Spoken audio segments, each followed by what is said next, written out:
Hello and welcome to Construction Review.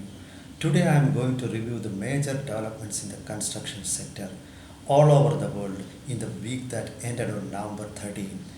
The US Infrastructure Investment Bill continued to be the most widely debated topic in the construction sector in the world in the week also. Coming to India, Prime Minister Narendra Modi launching the development works of five major roads to the temple town of Pandharpur in Maharashtra was the most widely reported event in the week.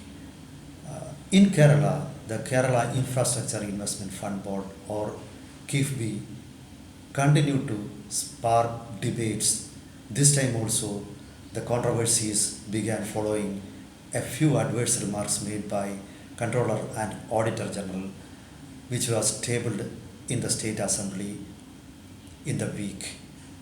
The organizations in construction sector in the state, led by Kerala Government Contractors Association, led a protest march to the Kerala Legislative Assembly in the week, demanding immediate intervention of the state government to end the crisis that has engulfed the construction sector in the state. Now let us discuss the events in detail. The 1.2 trillion US infrastructure bill is widely touted as a major event in the United States and is expected to spur development in the US economy, which has been slowed down by the pandemic.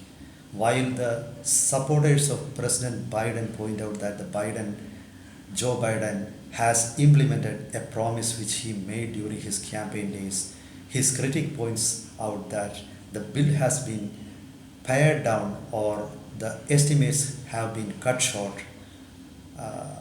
and this is going to impact the projects. Anyway, around 550 billion US dollars will be pumped in for the development of roads, bridges, ports, airports, and railroads in the United States.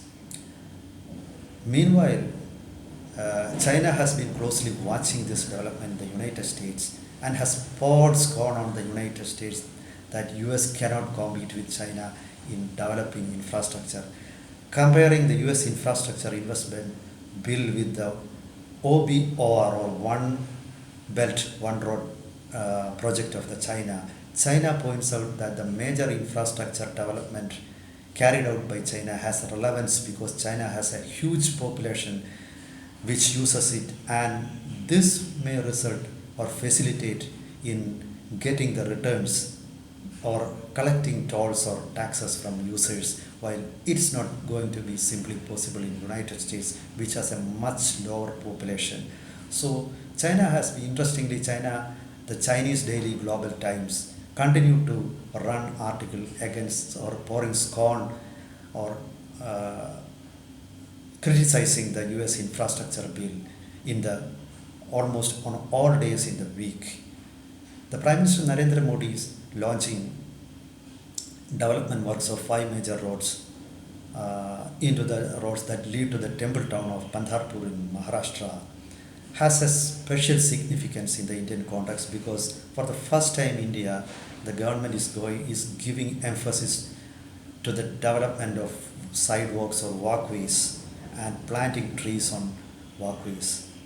Not only that, the government is going to provide drinking water to the pedestrians at fixed distances on the road.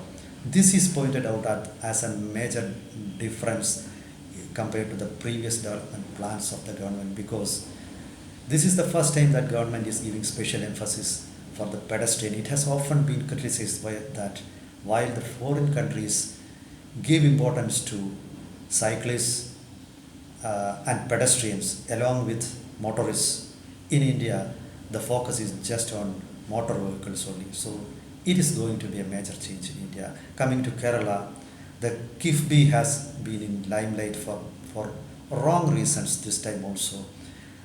This is because the Controller and Auditor General has made a few adverse remarks and has insisted in its report that the borrowings of the KIIFB needs to be included in the budget statement also.